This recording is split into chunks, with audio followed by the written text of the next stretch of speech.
on. Okay. It doesn't give Ethan the choice anymore to record to cloud. Okay, so I will send you over the recording later.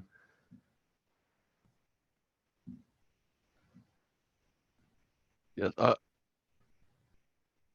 You are recording locally, right, Felix? Mm-hmm.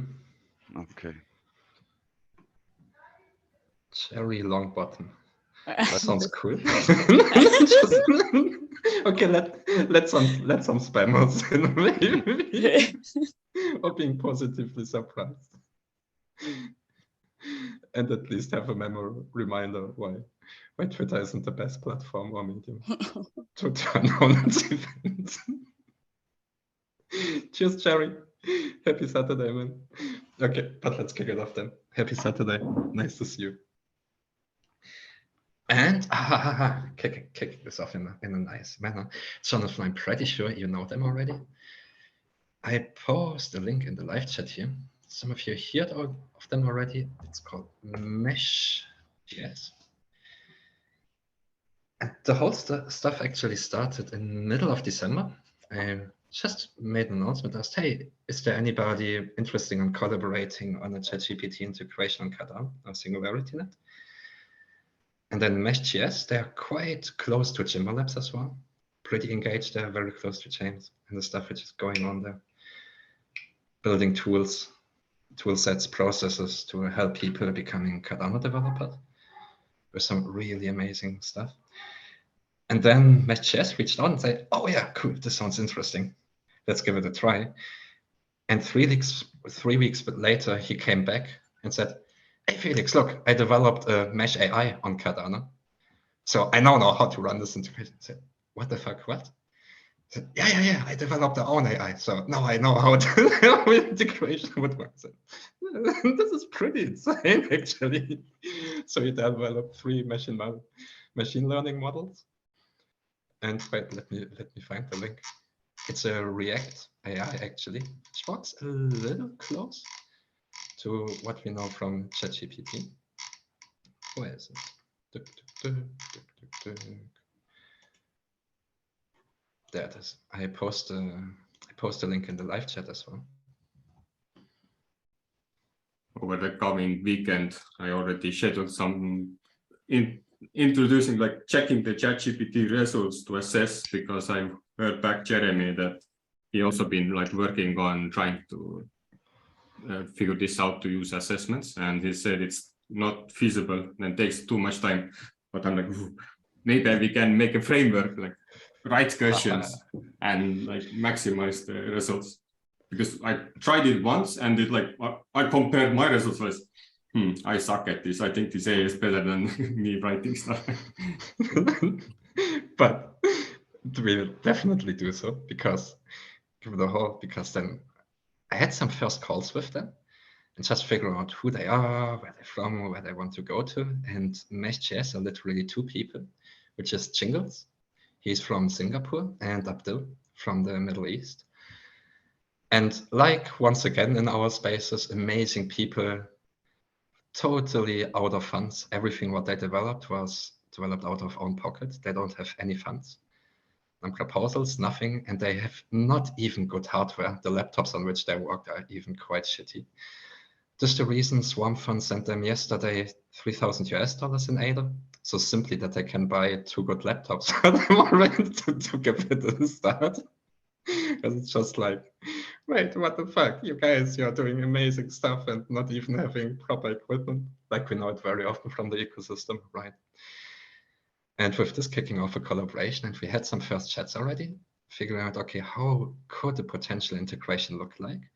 And usually AIs are trained by static data libraries, right? First, you set up your whole information with which you want to feed and train your AI, and then you feed it all into. The problem is when we speak about Cardano Singularity net integration, we don't have, let's say, this massive data libraries even available, right? Which we could train them. So wait, then maybe the better way is to go, we integrate ChatGPT in Discord as a bot, which is able to read all channels, all conversations, And instead of using a static library, we use Discord servers, using several Discord servers and using this as input to train our Cardano ChatGPT. Because the most data actually is generated there where we don't have the possibility to do a proper documentation on the shit, which is very often Discord. We have endless streams of information generated by the community itself, by experts, newcomers, all the stuff. And then we have one problem. We are mostly not in the position or with possibilities to properly documentate or summarize what is happening on all the servers, all these channels, all these conversations. And yeah, so this might be then the next step. And also by supporting Mesh.js with funds, they will be pretty available for all this stuff then. And the main thing now is to figure out, okay, they feel very confident to run this integration quite quick. From our side, we would have to define a certain set of servers already where we can integrate this in the bot then. And the most important thing, what we have to define as use cases, like can be a moderator, can be a guide, can be advisor, can be whatnot. And to define how is input evaluated? What makes a good question? What makes a good answer? Because this is actually quite tricky when thinking about this LLM models. LLM, which is ChatGPT, which means large language models. And therefore, Jingle said, hey, if you guys figure out what the best use cases are, we'll transform the whole stuff into a proposal in Singularity's project Deepfund Round 2, which is open right now. There's our own pool to enable funds to integrate already existing services. And once we have the, let's say, use cases, then we just reverse engineer the whole shit and say, okay, what do we need to develop to get to the use case system? In this case, use case is equal to desired outcome. So, use cases, what do you think? Where would a ChatGPT integration on Discord, which get trained to be just an expert on Cardano, Catalyst, SingularityNet, Deepfund, whatever we want them, what would be the use cases? The long-standing onboarding problem is just ideal for that, isn't it? If we have a mini Felix, a mini Danny standing there answering questions about what's where, who to find, who to talk about, what. I mean, that's just the ideal solution for Cardano. And, you know, not having to send people into massive Discord servers,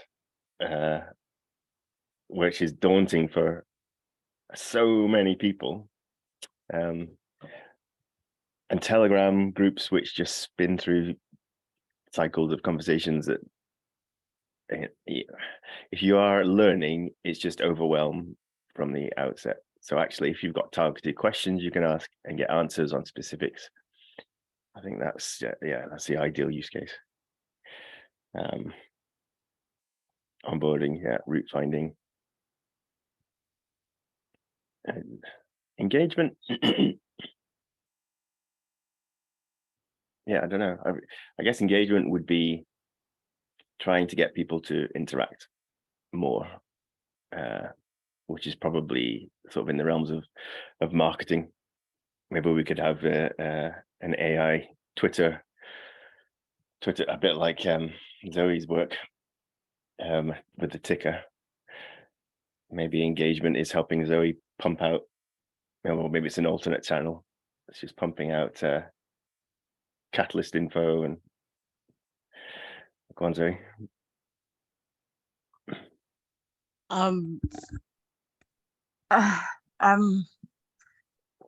Shit. Who here knows about AI? Okay. Because like what always is the huge kind of issue is the data set where you train it on. And data is not just data, primary stuff. It's also very much the metadata. So you want a very complex and very good system of tags and stuff and categories and blah. So I mean,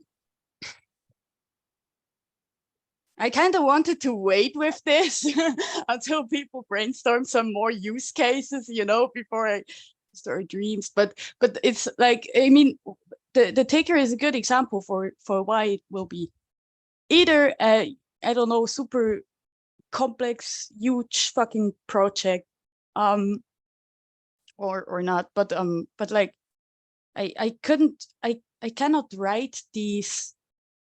No, I would have to write all these posts before as the data on which we train the AI on, you know, plus give it all the metadata. It is much, much, much less work for me to pay attention and then to write this stuff than to actually write the data that the AI would need, because you cannot. It cannot figure stuff out by itself. It has to kind of, the language model can only interpret language and give out language, but it cannot think logically, it cannot connect dots, it cannot understand things, you know. And hence, I think that, yeah, maybe something, you know, in the much future, I don't know, but as soon as Catalyst is not even, it's not even like, it's not even people who are here know entirely how it works, and it changes so often that this is not static enough to actually train something on, I believe. Yeah. That's why I mentioned before, once we are able to define the use cases, then we would reverse engineer and Mesh.js, Yes. which have all the knowledge which machine learning models are needed, how they need to, which parameters we need, the configuration, how it would need to set up. They can figure this all out by themselves. That's absolutely not a problem. They struggle more on the use case side. Yeah. How to come to the use cases and how to get the AI there, this they know pretty well. So that we can fully rely on them. Okay. Okay, I think it has to be a much more specific and very small kind of use case. Not small in the sense that it is like unimportant, but small in the sense that it is very specific, kind of. I think, but yeah. Yeah, I did one specific target which we could do is measurements. So when we use AI, like having results, somebody asks a question, then still some moderators or people who see the message, what is provided by the question, they have like specific likes or dislike button always, and then we get the sentiment of a measure, and at least that is like now we somewhat protect ourselves, or like if we are trying to like create protocols or standards and there are facts, and then we can also see what people misinterpret as a fact, and like, no, this is just another thing some community members do, and that's like more cultural, and we don't want to make these rules, and it clearly comes out when there is like the discussions about dates or like specific events or what happened, and no like accidental like misinformation happens. And if it happens by AI, then there are people who use sentiment to reinforce, learn the model to not use that message again and try something else, or provide something, because I have seen ChatGPT also provide me, no, I cannot tell you who are the newest series of something, and because it's, but you can look it from these sites, or like, not, I cannot kind of provide it. You have to do that sentiment yourself.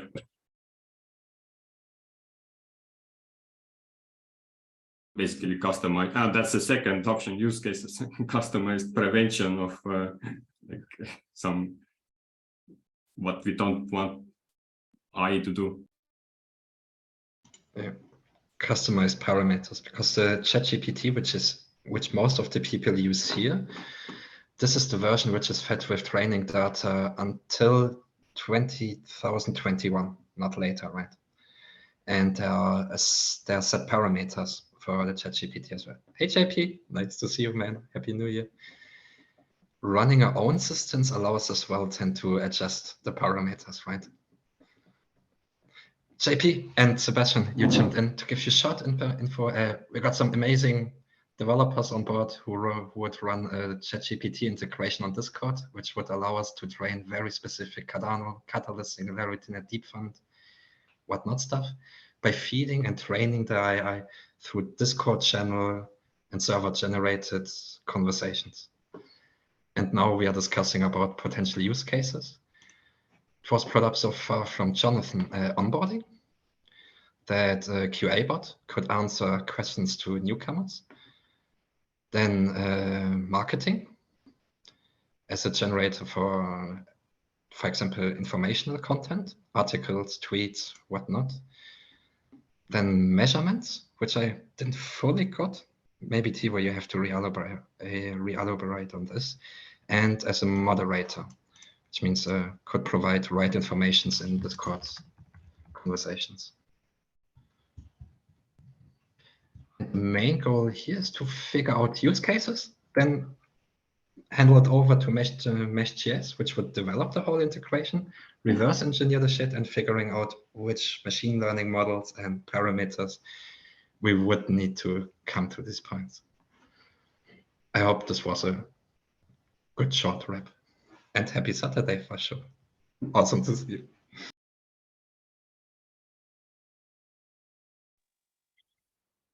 And of course, we want the bot to be able to predict all markets for us as well. So a token profit would be, I mean, that's a given, right? Yeah. Can it pick lotto numbers? Can we get it to pick lotto numbers too?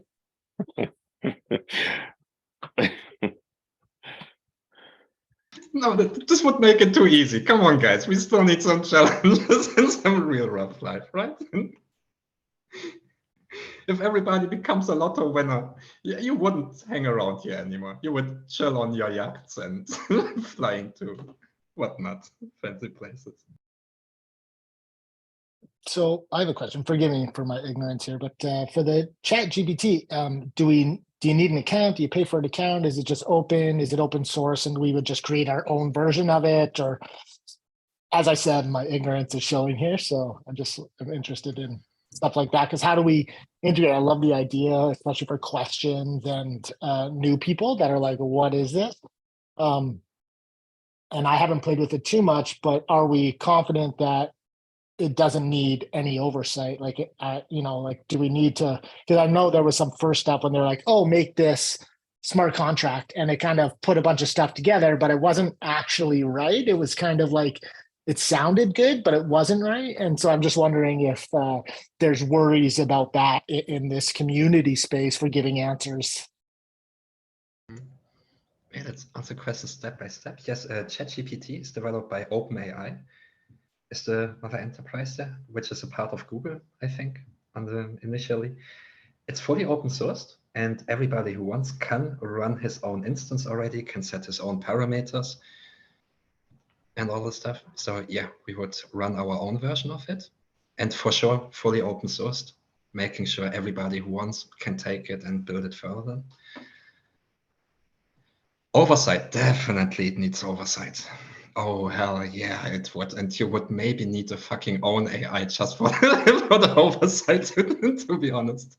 Because who determines what is the right input, right?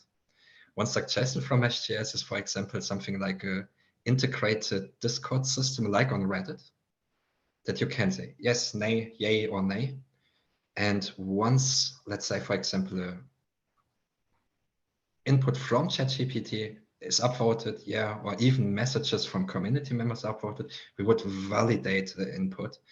And this would have other priority, which is fed into the machine learning models then to make sure, oh, okay, we somehow select already what is the right input if you want to expect a high quality output from this thing,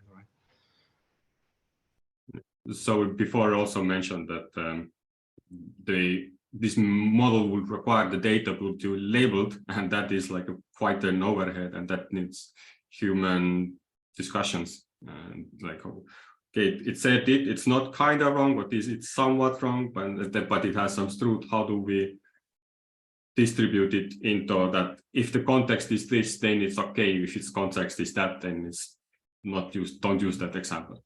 So how do we train the VIA? And that is going to be, I think, a bottleneck. But it's somewhat a use case because it's a work and people want to strive for fairness.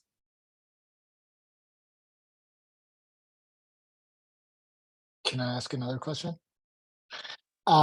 Yeah, sorry. As you can tell, I haven't been to a Saturday Swarm in a while, so I'm all keen and I saw the topic for this. And so maybe this is off topic, but are there concerns about ChatGPT and our kind of use of it getting into the PA, VPA proposal writing process that kind of creates more confusion and uncertainty about what's a good review? Like if I just put into ChatGPT and it spits out an answer, am I doing the assessment? No, but how do you know and how do you catch it? So is there a way to maybe have like a flag, or if something is like, sounds too good, like, I don't know if a human wrote that. Anyway, just an idea of like, are we concerned that there could be some, negative consequences to integrating this so fully in a way that we're excited about, but what's the alternate?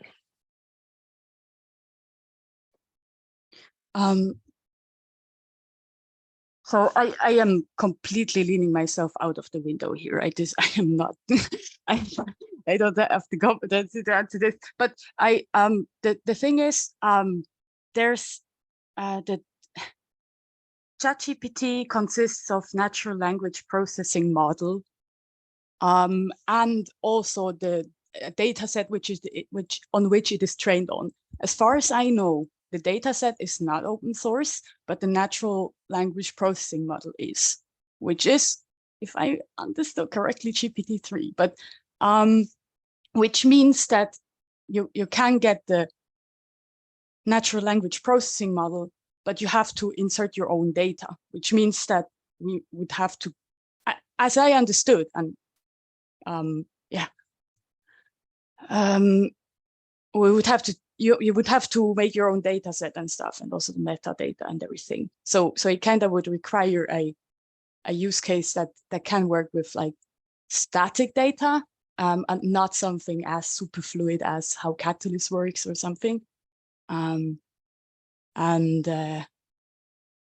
Yeah. But theoretically, couldn't you just feed it all of the proposals to date? But what would you get from that? But if somebody fed it to date, it would probably get the structure, the type of language, the type of depth. Could also put in the assessments, which I'm just wondering, like, again, I'm with you. I'm like way out the window here. Don't know what I'm talking about. But just if there's if somebody was smart enough, not me, but if somebody was smart enough to feed it all of that, so it has the model, you feed it all of the proposals to date, all of the assessments, which are all available in data sheets already. So assuming they clean it up, could the model not be trained on that, which then it might be able to discern the nuance? Again, like I'm just shooting ideas here, so I'll shut up. Yeah, you can, but the thing is, how do you tag the data? Else you would just, as of now, you probably just get the structure that is on idea scale anyway, that we kind of have to fill in. So yeah.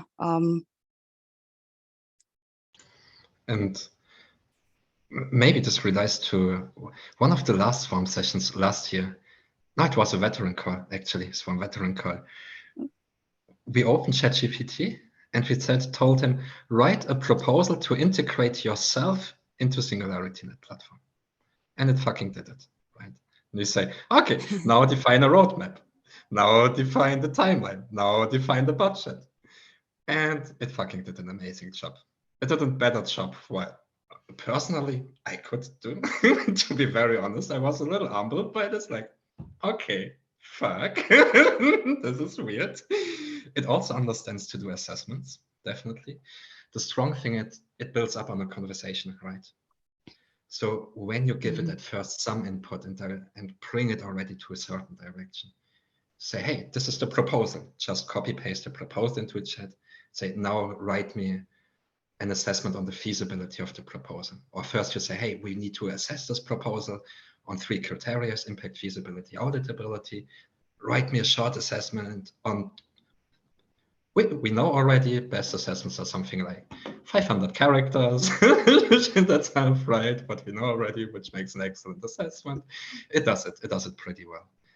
And I think personally, I definitely think we will see a lot of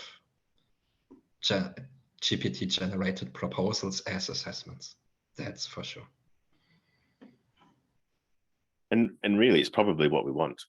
Like, if we are struggling already with language differentiators between proposals, or struggling with education levels between proposals, so if we are truly creating, a innovation platform that's based on ability to produce, then we need to remove all these differentiators between, language, countries of origin, all that sort of stuff should go. And that's where a tool like ChatGPT could really help out. So we need to be able to adapt to cope with a quality written proposal that's had the influence of, or the benefit of having ChatGPT engage, but still be able to judge what is worthwhile to the community to go ahead and fund and still get results.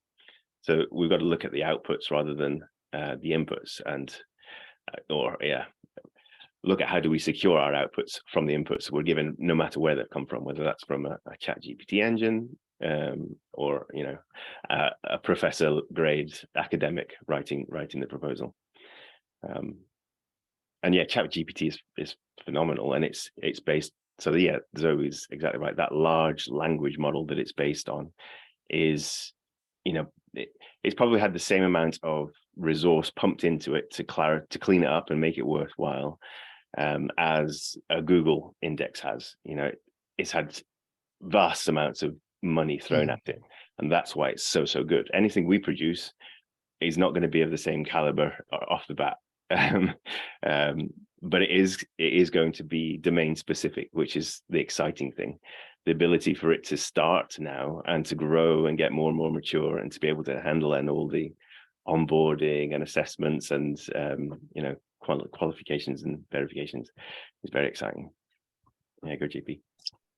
Yeah, so I totally agree. Like I'm not opposed to doing it, because like I've written proposals, I've assessed them, I've done the VPA. It's a shit ton of work, and it's not always the best quality. You're tired, you're hungry, you're unfocused, you get distracted, you're working, not to mention new subject matter, whatever.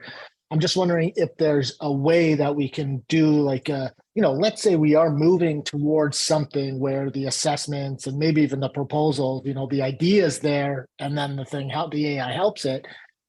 Would it be valuable to consider like a proposal where we use ChatGPT to assess an entire category, and we say, okay, we are going to assess the category using ChatGPT, and we are going to compare our answers with ChatGPT based on good, excellent, filtered out, versus all of the regular VPAs, PAs, to show, okay, what percentage is excellent, good, so on and so forth, versus people. And then this becomes a look at this tool that's already surpassing, using the community knowledge that has been developed, but surpassing anyone's, ability on their own, and then we're able to show, proof of concept that it can do this work, that it can, if we integrate it and we show it the stuff, and again, forgive my technical stuff, but we put in the proposals, the questions, the so on, the guidelines, and we let it run. Like that, to me, that's a cool thing. Maybe it's too Skynet focused, but just a thought. Yeah, Actually, I know Tiva, go for it first. I also totally love it, but and I'm definitely gonna try like creating a framework next week, or like ask questions to and test with already existing proposals we have, and then see if we use the same rubric and copy paste it, are we able to abstract some kind of rationale which is comparable with the VPA and VCA work already done by the community previously.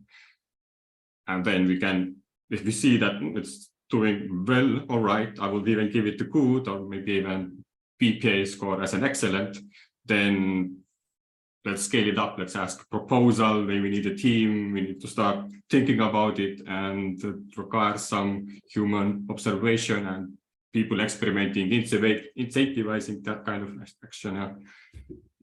It's gonna, we'll see, but it's a fractal pattern, and I'm thinking about that recently. I mean, sorry. Oh, God. Yeah, Felix, go. Because JP, what you said makes actually a hell of sense, because when you look on the assessment stage, the problem, I think, is not the assessment stage. The problem is that it's done by humans, which are biased. And this is where we have all the controversy about, right? No. Okay, Joe. I think, yeah. Ciao. Chill in the green room. So, and we fight, I mean, the first time we fought bots was Fund 7 already, right? Where we had this massive bot assessments coming and all the stuff. Why fighting them if we can use them? Why working with human bias when we can replace it with fucking AIs, where we can be pretty sure they are not biased, they are not subjective, they're really just looking on what is written there, and they don't give any shit if they like you, because they don't have emotions. They don't like you or not like you, right? So actually quite interesting. How do you know that they are not biased? Yeah, there's been plenty of racist bots in this one so far. Racist AI. Yeah, but that's actually a thing, though. Hitler fan, wasn't it? Dude, that's a Well, thing. AI does they- it just recognizes patterns and learns them. It's not like it cannot be better than the data you feed into it. It cannot be like the PA stuff and everything. That was always based on humans and also their kind of background knowledge. I mean, I know it has been kind of getting worse and stuff over time, but the initial idea was that people can give their inputs and stuff. So yeah, human can be biased, but it's not like AI is not. It's more like I feel like if we are talking use cases, we need to get away from things that humans have to do. Like, I feel like, okay, you can, we could like help proposers easier, write proposals easier, especially if you want them all to have a certain format with certain categories and stuff. And you could theoretically change from or only using the natural language processing capabilities to like change that you don't only have a proposal template where you answer the questions or where you fill the fields, but where you also get like, you can also make it like a form, and the AI then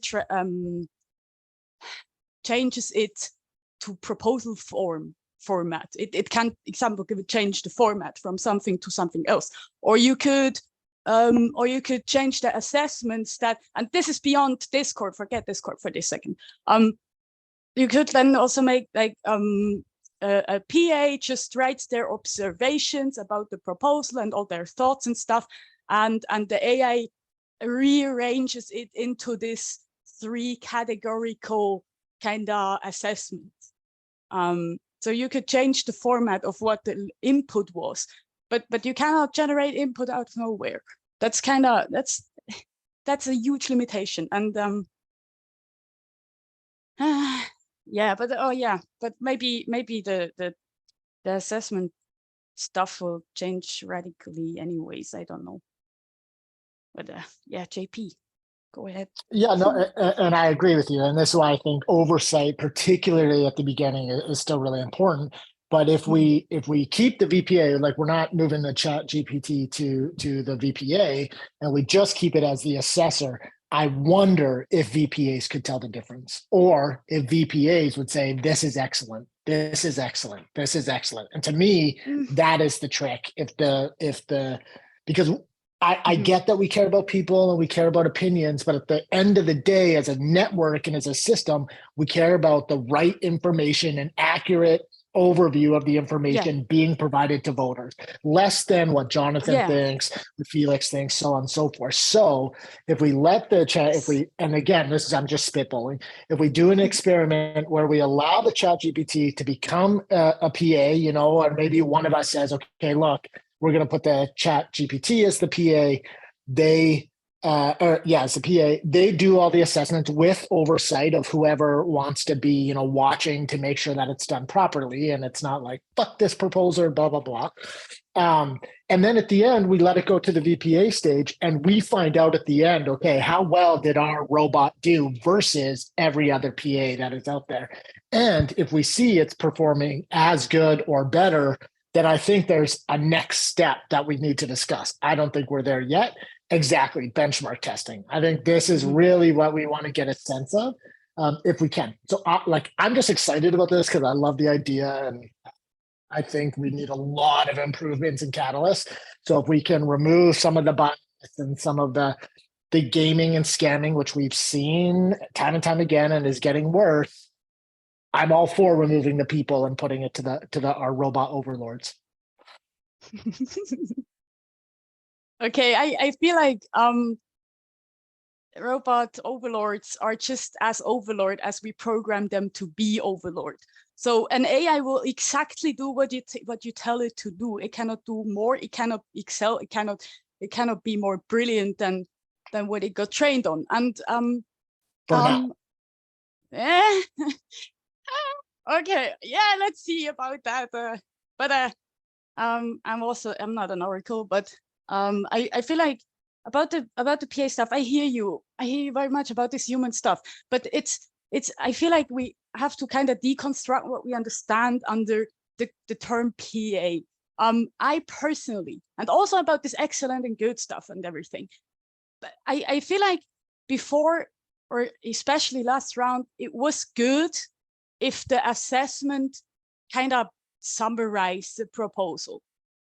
This is a perfect opportunity for an AI to do something, to summarize stuff. It could like summarize the proposal, it could summarize all the assessments, it could whatever, and show this to voters or whatever.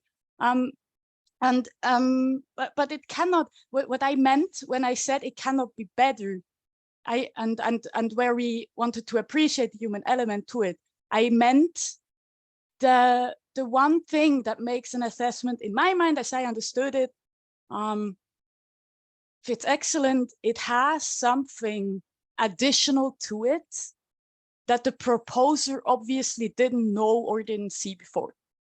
It has something that you can only understand if you understood the thing, or that you can only see when you understood the proposal and have some more background knowledge on the actual topic and stuff. Then you get excellent on your assessment, because you went beyond the line of just repeating what was already said and comparing it to the guide. This is a very repetitive task to just summarize and compare to the guide, but actually giving this extra expertise, this is something that I feel our sorry, I love this phrase, I have to repeat it, our robot overlords cannot, probably not do, or yeah, especially if you're specifically trained on this, but then you need, again, the experts to even do the training and blah, blah, blah. But sorry, and everyone, I would love to come back a little bit to the main purpose of the call. It was about defining ChatGPT use cases for Cardano and Singularity Net. So often in awesome conversations, we always come back to PA, CA, what? The topic is one of the use cases, very much agree. But I think there are a bunch of other topics which might be interesting to think about. I think we can definitely highlight and say, okay, we can launch a whole series of interesting discussions about GPT, PAs, CAs, refining the whole assessment stuff. But yeah, it's one of the use cases, right? And sorry for breaking the conversation. It was such a nice flow after all anyway. And you're so passionate about anyway. Sorry for this. What about like you know how we have an information problem that it's too scattered everywhere?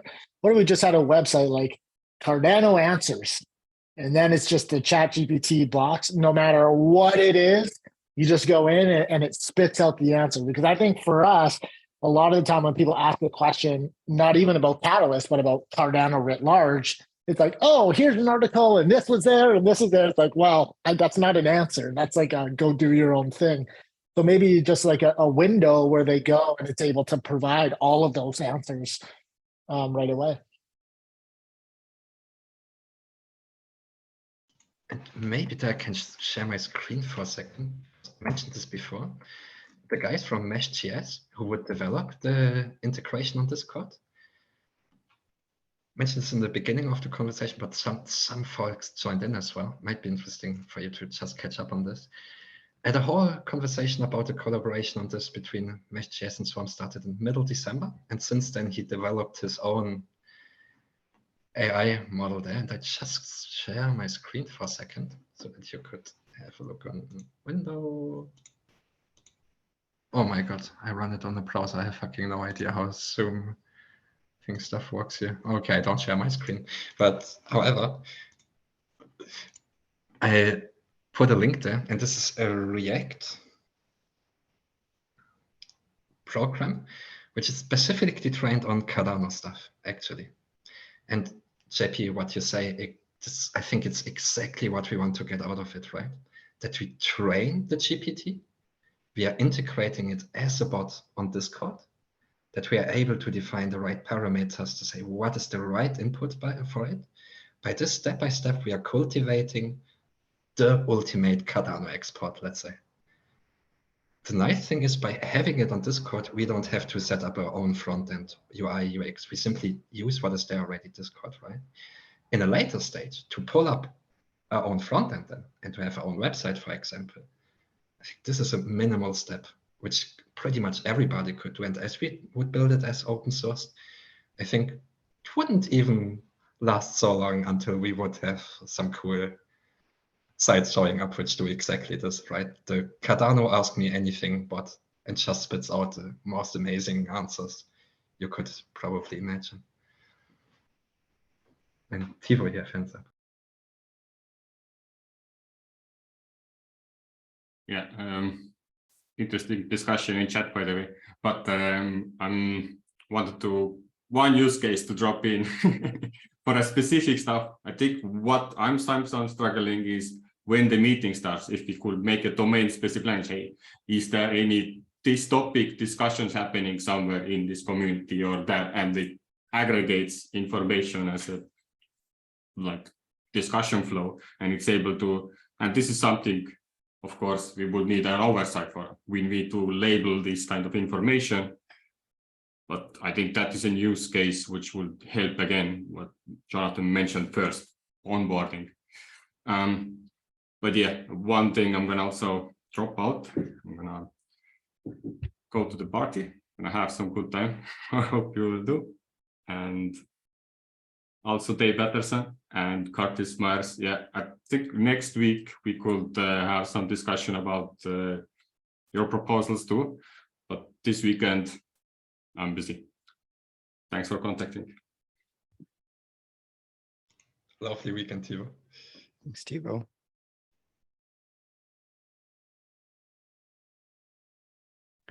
Yeah, so seems like we joined late. We're gonna have to watch the recording. We have a deep fund proposal in too, so wanted to get everybody's ideas. And in fact, JP, one of your ideas was one of my early proposal ideas, is building out almost like a Google search for Cardano specifically to help people onboard. So I like the idea. Oh, Curtis, do you have a link to your proposal? I'm sure you have. Well, we haven't published it yet. We want to get with Okay. TiVo potentially and have them review our proposal first. Awesome. We're looking forward once it's published. I definitely leave some comments there. Cool. Thank you. Although I'm seeing lots of competition now. Well, I wouldn't say competition, just a lot of projects pop up in those deep funds. So exciting. What will be funny, the whole crowd who is competing in Catalyst already now discovers a second platform. Yeah, here we are. It's like, oh, cool. The challenge is finding the time. I don't know about you guys, but I'm like, I would just love so much to be in deep learning nonstop. You know, I just think it's the coolest. Like AI is really with blockchain and Cardano, like it's the package, right? And so how we blend the two so it can be, you know, so we're not being repetitive, doing the same thing on one side as the other side. Is there a way that we could, you know, somebody submits a proposal, but it goes to both? You know, like if there's a blockchain and an AI component, could you, you know, theoretically say, okay, we're going to do, and, you know, I don't know if we can use ChatGPT for this, but, you know, you separate it out. You say, okay, we have this proposal that's too big for one proposal. So we break it out into the blockchain Cardano side and into the Singularity Net AI side, and then use both systems with the same proposal. Or do people see that as double dipping? Well, say you know, like you mentioned, the project is large. So I would assume you have a large budget and maybe it's too large for any particular like Catalyst or Deep Fund. So you're splitting that. Well, what happens if one gets funded and the other one doesn't? Is your project dead, stalemate? You know, what happens at that point?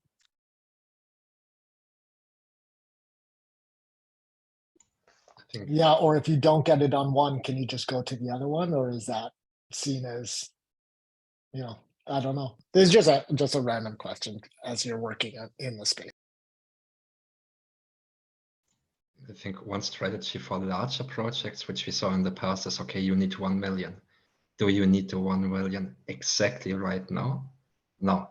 So don't split it over several challenges, but split it over several funding rounds, which makes hell of sense, but which makes fucking no sense if you don't have the challenges anymore the next funding round, right? And you say, oh, great.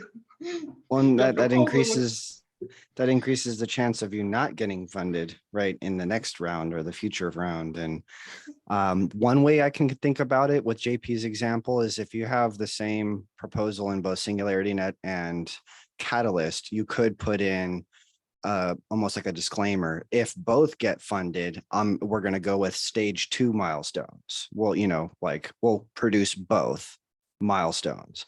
If only one gets funded, then these are my KPIs. These are my milestones. But if both get funded, then it's these additional, just so that there's some accountability and transparency there with the proposer. And one thing, yeah, I can directly speak from Catalyst Swarm perspective, because in Fund 9, we got the Catalyst Swarm and Singularity proposal funded. And what we do, definitely, we prepare proposals for Deep Fund as well. And we mention already very clear on the beginning of the proposal already that this is a follow-up proposal for the successful funded proposal in Project Catalyst, mapping out what have been the achievements, what have been delivered already by this first proposal. And now what is quite interesting, once you go in proposal execution, what you can be 100% sure about, topics come up which you couldn't pre-estimate, right? You didn't knew that you run into these topics, into these problems, and your budget is not set up to handle these unforeseen challenges, right? And now it becomes quite interesting actually to say, oh, okay, we execute on this proposal.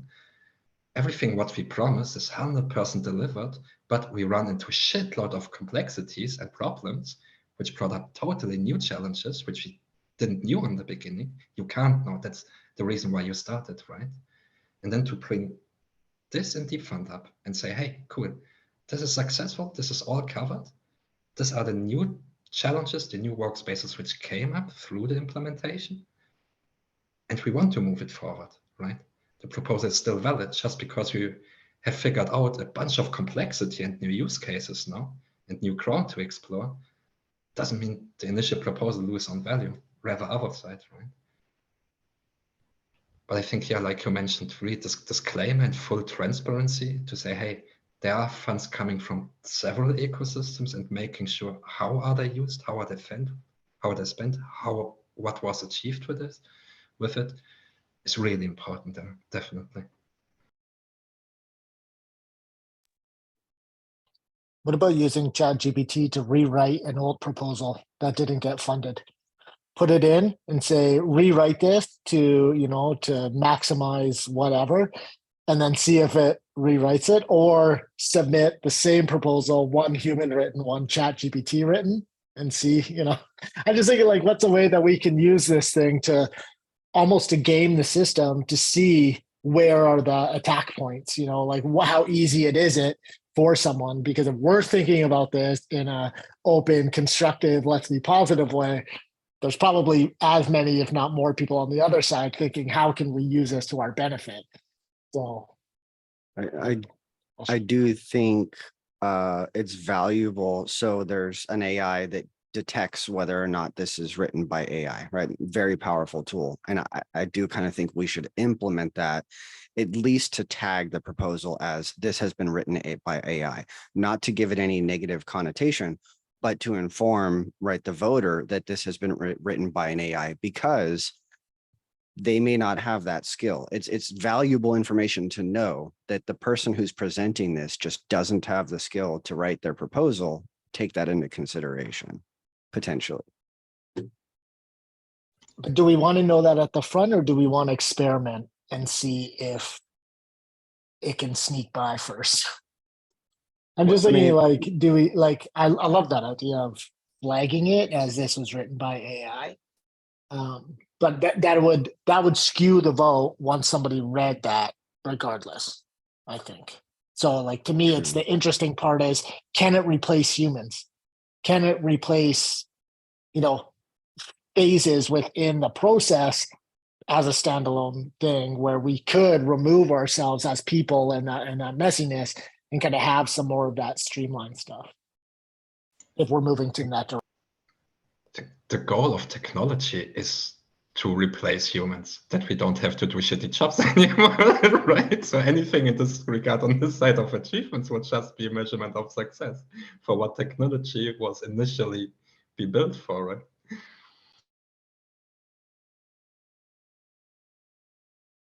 To free up human mind, that we don't have to spend our lives in shitty, stupid jobs anymore. And I have some pity with people which will be replaced or are already replaced by robots or whatnot.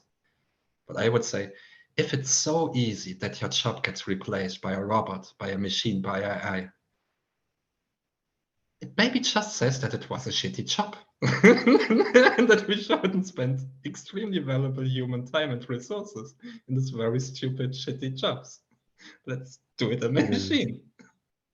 I do agree with you, Felix. However, I feel like that brings the judgment of whether your job is shitty or not to the public instead of the person doing the job. So let's say I'm an artist and I'm doing art, but nobody buys my art because they want the AI art. So the market is determining my job is a shitty job, but maybe I enjoy it. Maybe I'm passionate about it.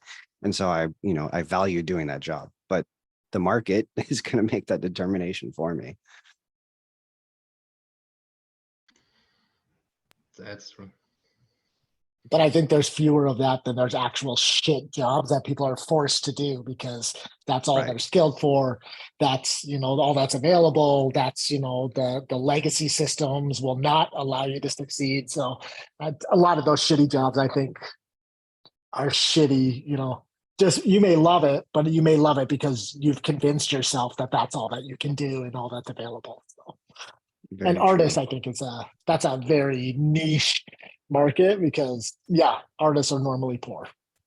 Yeah, and I definitely agree with that. I think we're in there's going to be a drastic change coming very soon, where we're coming out of the Industrial Revolution into the technology revolution, and that transition will be a little rocky, and there will probably be a generation of kids that transition from a high school to not really they can't do any jobs because there won't be any jobs available for them in high school to do. So there's going to have to be more questions asked about human life and what it actually means, and how can you contribute to making the world a better place. And that thought process is going to be shocking to a lot of people, because we don't even have the time nowadays to even ask those questions, let alone try to find solutions and answers to those questions. So it's going to be a little bit of a challenge. But at the same time, it's going, the people after that will prosper in a very, very great way. It's going to be very interesting. Yeah, I Love think your that's where thoughts. I think that's where basic income is coming into the conversation, right? Like you said, with if all the low level jobs, the non-critical thinking jobs are taken by AI, which why not? I mean, it makes sense. It makes the world more efficient. Then what is left for people out of high school? Well, they have to go and get a college degree. How are they going to afford that if they can't get a job? Basic income. So yeah, it all kind of circles around. And when you look on human history, the Neolithic revolution replaced all hunters and gatherers. Not needed anymore. In the Industrial Revolution replaced pretty much 70% of all before jobs, right? I mean, just 50 years ago, the most, let's say, industrial nations still had around 50% of their population working in agriculture. Today, it's not even 5%. It's all placed by machines and whatnot, right? And that always, evolution always comes by the costs of large parts of the human population. But only for the civilization part, right? Civilization is never for the whole globe. When we look on the world, the percentage of humans which live in the civilized world and those who still live like fucking 1,000 years ago, well, most of humanity still lives like 1,000 years ago, right? So from our perspective, it would be more the responsibility to say, how can our achievements enrich the lives of those who are not part of a modern civilized, let's say, economy, ecosystem, whatnot? Because at the end, it's not about us, right? First, like you said already, it's for those who come after us. And they will be challenged. Fuck, hell yeah. But human grows by challenge. As larger the challenge, as more the growth. Keep humans comfortable doesn't move them a shit. Because as far as they don't have to, they don't move, right? They just want comfortability for fucking ever.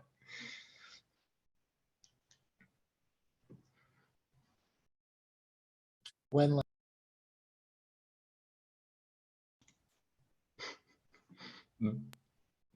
just easy.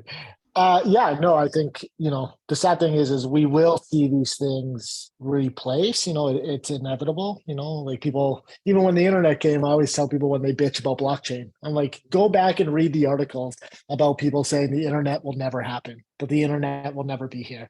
We're at that point in blockchain, right? And we're getting there faster than we want to with AI. I think something like ChatGPT and the ways that we do start using it will shape the opportunities and the different things that we can do. So integrating it into Catalyst or into DeepMind, into Discord, into just our regular day-to-day process, at least gives us some,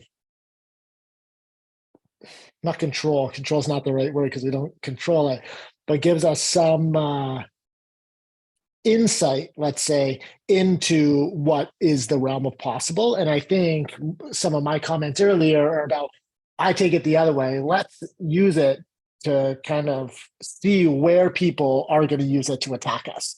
Because once we close off those gaps, then we can worry less about it. But I think if we don't take stock that somebody in this community who's already here will try to use this to their benefit to game the system, we're kind of kidding ourselves. So I'd want us to be thinking about, yes, let's integrate it, let's use it for good, but also let's not forget that there is a negative side. So to Curtis's thing, maybe it is on the next fund to say, this was written by AI, so people know, maybe that's more important than having tried to trick them, you know, like I was originally thinking. So, but great. Well, no, that's a good experiment that you talked about, JP. Just for us internalizing what is the results with a blinded experiment where the participants just don't know. You know, that's valuable insight. And I love that you use the word insight because the tool that we're building for Deepfund is called Insight IQ, and it's exactly what you described. Perfect. Yeah, and maybe we say, you know, like maybe it's the point that whatever money this gets, you know, it gets to the process, goes to charity, goes to X, goes to whatever, you know, as the experiment. So it's not us saying, look, we're using this AI to enrich all ourselves, but it's like we're using an AI to expose what's possible, to then say, okay, you know, the money that goes back to IOG, goes into the Swarm Community Fund, goes into whatever, you know, I think people agree to.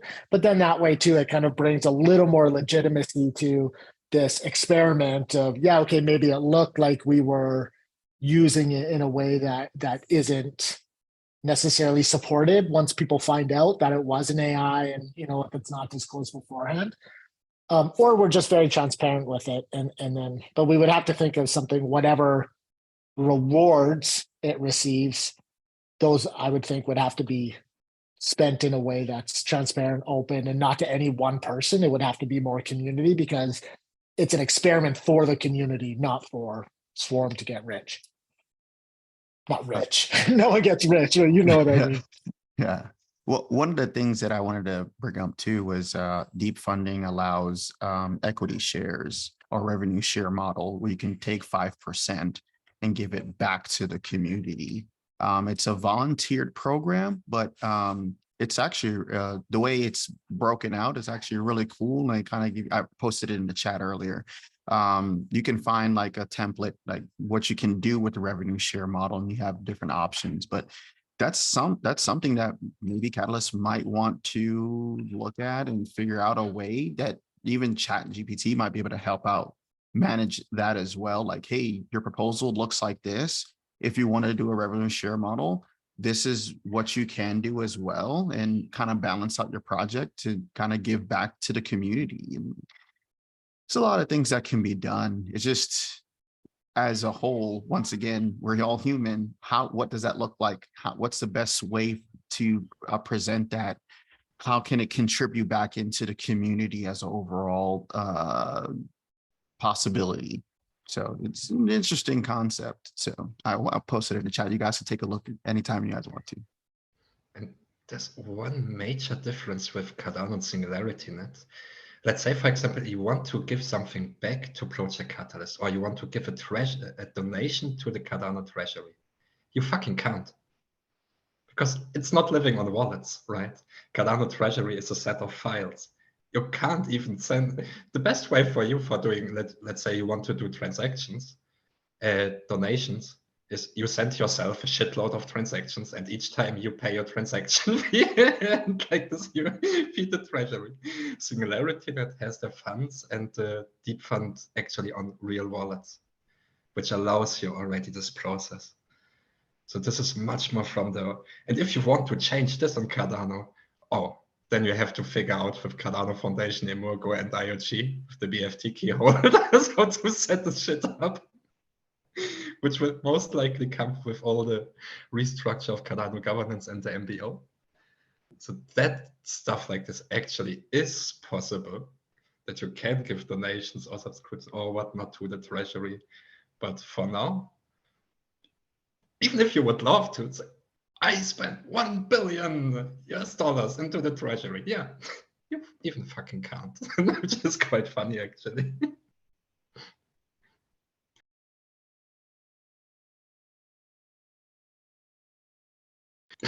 Maybe we lost just a shitload of potential donations in Cardano already, because you simply can't donate.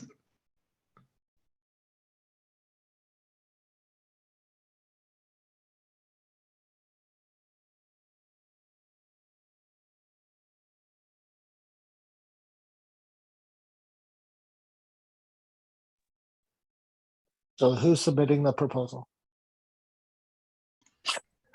Or is this part of your SNet, the SNet Swarm collaboration? We could the chat in GPT integration, and then we could have a component of it that is the ChatGPT PA, and then we would be saying like we're going to have ChatGPT act as a PA.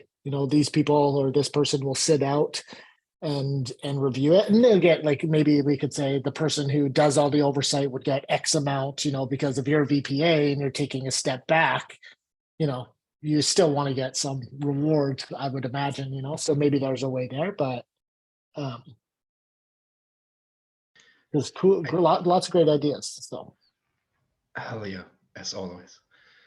And main idea was to come in the session, and because Mesh.js, they said, okay, they can make sure to reverse engineer the whole stuff, making sure what is needed to get it there. But it didn't have so much imagination about the use cases. Now we have some use cases. We handle them over to them. They will figure out in the next days then, okay, what of them is feasible? What of them is impactful, can be done? Then we wrap it as a proposal from Singularity Swarm in collaboration with Mesh.js. And maybe, Curtis, you said already you're working on something quite close. Maybe it would make sense to coordinate, figure out how even your proposal and ours then could collaborate nicely with each other. Yeah, I was just going to ask that. In this project and in this proposal, who is the developer for your AI stuff? Who's tasked with the research and the R&D and Mesh.js, the guys who are really close to Jimbo Labs as well. I think you heard about them already. Yeah, so they would be working with Swarm on this proposal. Exactly. Okay. Yes. I'm curious what their involvement is, because it looks like what they just integrated a ChatGPT interface, but I'm curious how deep they got into AI. Nice point. Jingles, am I muted? No, I'm I not hear muted. you. Cool. Jingles, one of the guys at Mesh.js, he has AI machine learning background. For example, in the last 3 weeks, this Mesh AI, he just developed by his own and the 3 ML models to it, just to figure out, okay, how would the integration look like on the whole stuff? Let me find the other link. Yeah, that's the link I was looking at. All I saw was a search bar. Exactly. And the main project is the Mesh.js developer stuff, open sourced, which they work really close with Jimbo Labs as well. They're in this regard. Yeah, I've worked with them in Gimbal Labs. Yeah, exactly. And we sent them yesterday some first support funds because these 2 guys, Jingles and Abdel, they don't even have good laptops. They're working on fucking creepy, shitty hardware. So we sent them just enough funds that they can buy some good hardware first time. Ooh, that's awesome. That's awesome. And they would lead on the whole development side. And Swarm community would be there, like what we do the best, using our collective intelligence and wisdom, making sure, okay, what would be the use cases, feedbacks, insight, all the stuff, and feeding everything to them, what they need to develop the stuff. We would submit a proposal in Pool B, existing AI services. I think you and your project would rather go into new projects, right? Yes. Well, no, not new projects. Sorry, ideation phase projects. Just because I felt like new projects was more, we had a customer base and we're looking to expand, or it just seemed a bit beyond where we're at. We're really just R&D, POC, auditing, and getting all of in R&D, get all that done first. And then once we get a sustainable set of customers, maybe go for new projects. Yes, and then possibly after that, push forward with the MVP, which is a tall task. One of our primary use cases and customers is Catalyst. We are trying to develop for Catalyst, but there's a million ideas we can take, AI, as you all are experiencing. So we have to focus on at least something to start with. And for now, that's capturing insight within meetings and communication and communities, and then producing a summarized result. And you can feed that into knowledge management system. You can query that knowledge management system. So just able to capture the insight and attendance and who spoke. You can send funding, you know, to the attendees of that meeting, or somebody brings up some really good information. Hey, that's worth 28. I'm going to shoot you 28 through this tool. But it captures that. So yeah, we want to try and target our use case for Catalyst and how it's going to, in Cardano in general. But then let's make sure to definitely stay close, because I'm pretty sure components of what we will develop there might be highly beneficial and useful for you then as well. And like I said, everything from our part will be fully open sourced. Well, not fully, maybe in this regard, because once the whole shit comes together, and you have to do some user protection in this regard, right? Because when it happens on Discord, you will be able on some point to relate specific content to specific users, which we maybe do not want to give to the public. But for how the models work and everything, yeah. Fully, but not fully. Yes, that's actually true, JP. That's actually true. Sorry, Curtis, go ahead. no, I was just gonna say we need to chat, because we have some thoughts too. We want to develop and build in an open source platform, but when it comes to the integration pieces, when we actually start integrating the different components, keeping that closed sourced until we have an MVP, mainly just because if somebody else who has more resources than we do gets access to our open source, they can build it in a week, whereas it may take us months. So, but develop and build utilizing the open source platform. AI has open AI and AI in general, the industry has very good open source platforms where communication is happening, decentralizing is happening. So we wanted to leverage that, participate in that, but then the final product itself be a bit closed source for now and eventually go open source.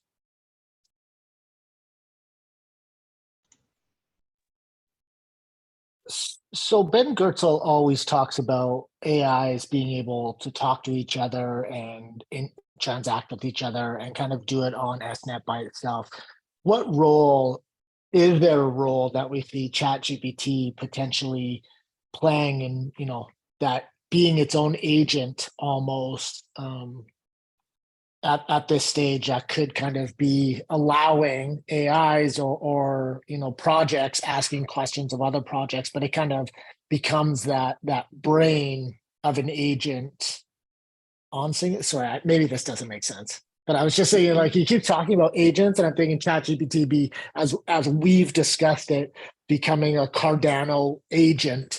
Is there a way that then becomes a commonplace, or has a home, or becomes a revenue source, or whatever, as people use it going forward? You know, new people to SNet, new people to Cardano, new people. Anyway, so I don't know if that's the right question. I'm not sure how that would look. So my current understanding of SNets and its agents, right? So you have a module that is doing something, summarizing some text or providing metrics or measurements, you know, satellite imagery, whatever the case is, it has a purpose. Then you can have another agent that's actually reviewing all those different tools with that specific purpose. And it can actually benchmark test it. It can say this one's performing better. This one has a higher accuracy. This one produces more output, more token volume. So that's the purpose of this agent, is to analyze all these different agents and say it's the best one.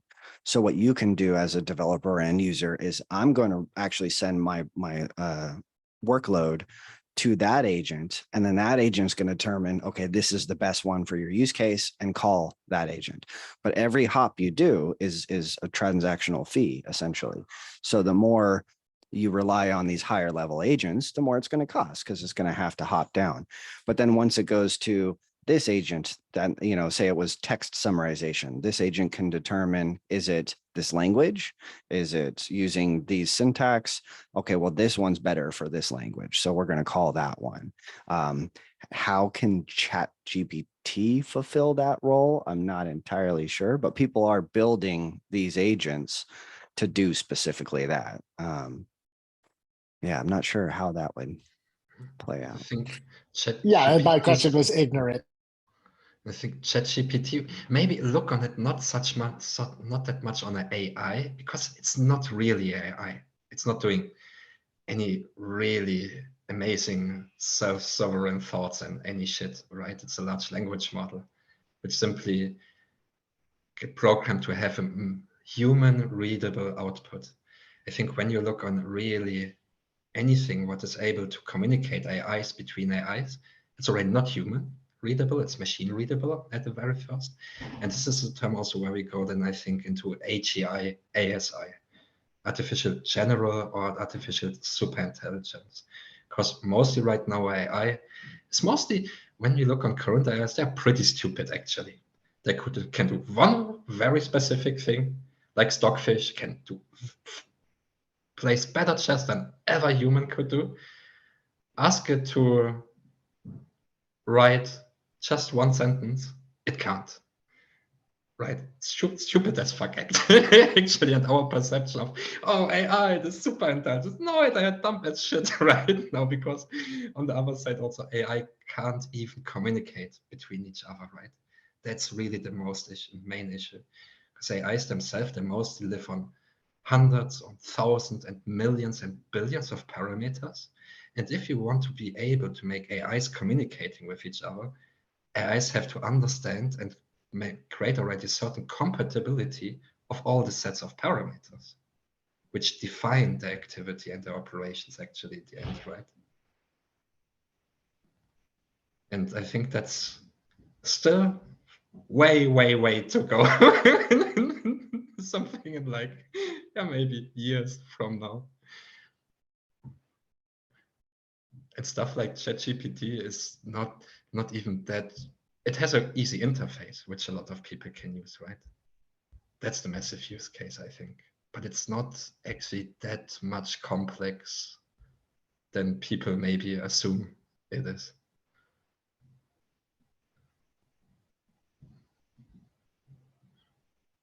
But yeah, not an AI expert myself yet, but this is what I got so far about this whole stuff.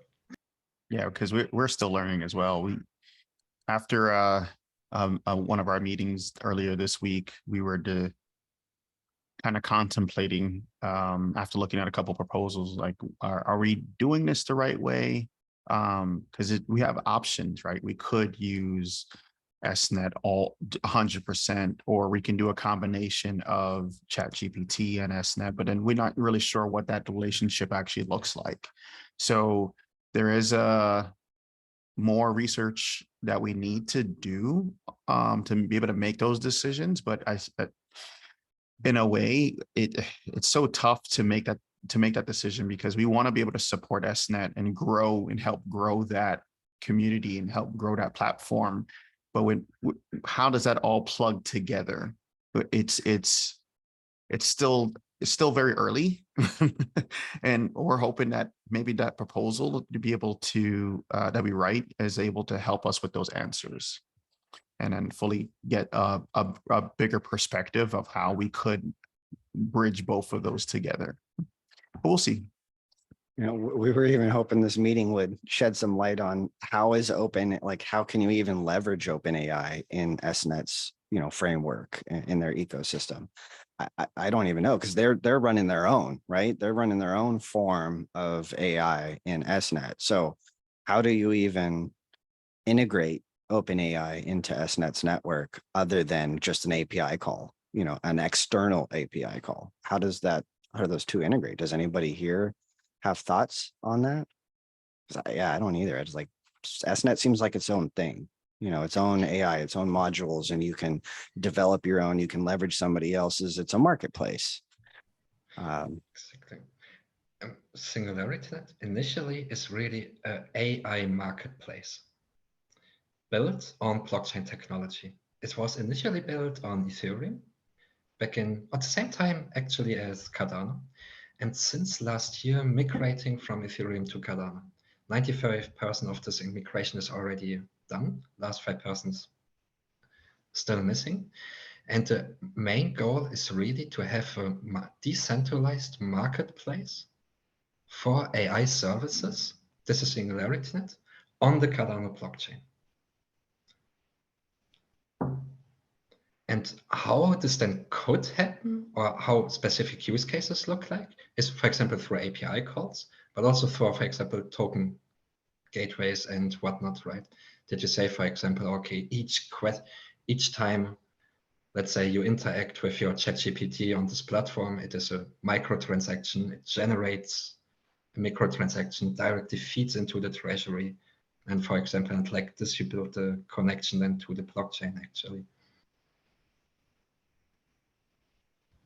Okay, so that's how they're planning to use, what is it, Hypercycle. So the transactions are handled on Hypercycle and then recorded back to Cardano. I think so, yes. Not an expert there, so can't give. I don't want to tell shit. I feel like we're all in the same boat here, you know? Oh yeah, it's still so freaky early. Yeah, from what I heard Ben say and Charles too, is that the goal is for SNet to be its own sidechain, where it would have its own AI blockchain-based code, but all integrated as one. So until then, I think it's building that until it can branch out on its sidechain. I don't know. That's just what I read. So And again, you're right, like, they have their own, they do Yeah. have their own side chain, Right. so you're right.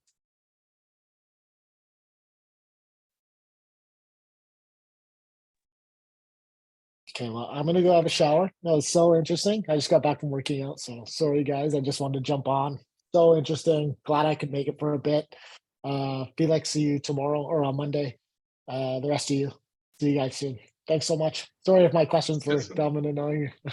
No, they're lovely as always, JP. Great Okay. questions, man. Great questions. Hell yeah. Okay. Okay. And maybe a good moment to close out the call in as well. It's Saturday and you shouldn't hang around too much in front of the screen. Kindly weekly reminder of taking time off.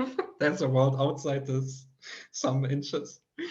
And everybody who wants, we started to set up a Singularity Swarm Discord as well. I post the invite link here in the live chat. We have our own channel for proposals as well. It's a forum.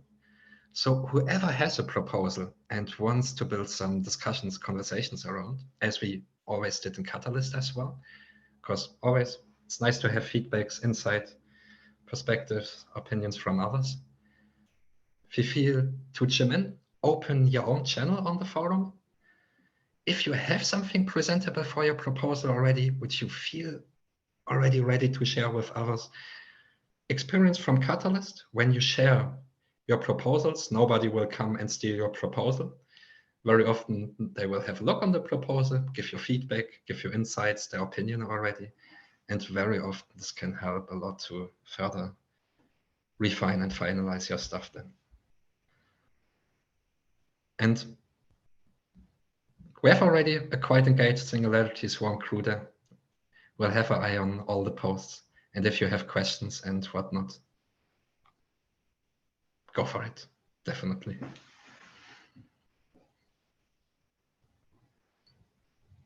And with that, Jonathan, you're unmuted.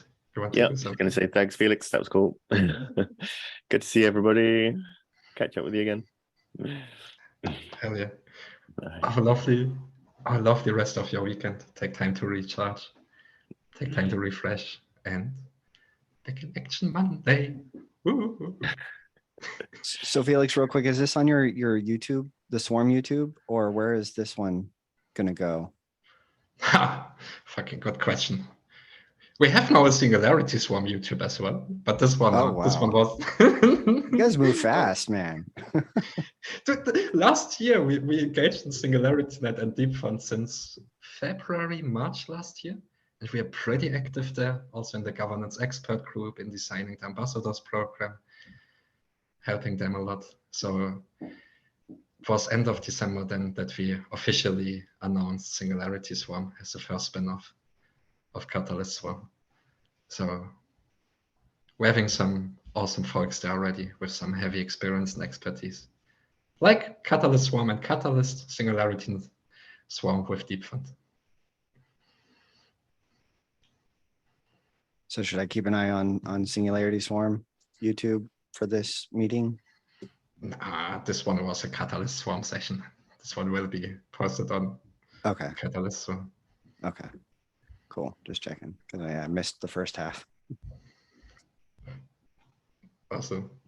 Then, ladies, gentlemen, was a pleasure, was an honor, as always. Much love and thanks for everything, what you do. Thanks, guys. Thanks, everybody. Bye. Stay awesome. Have a great weekend, Ciao, ciao. guys.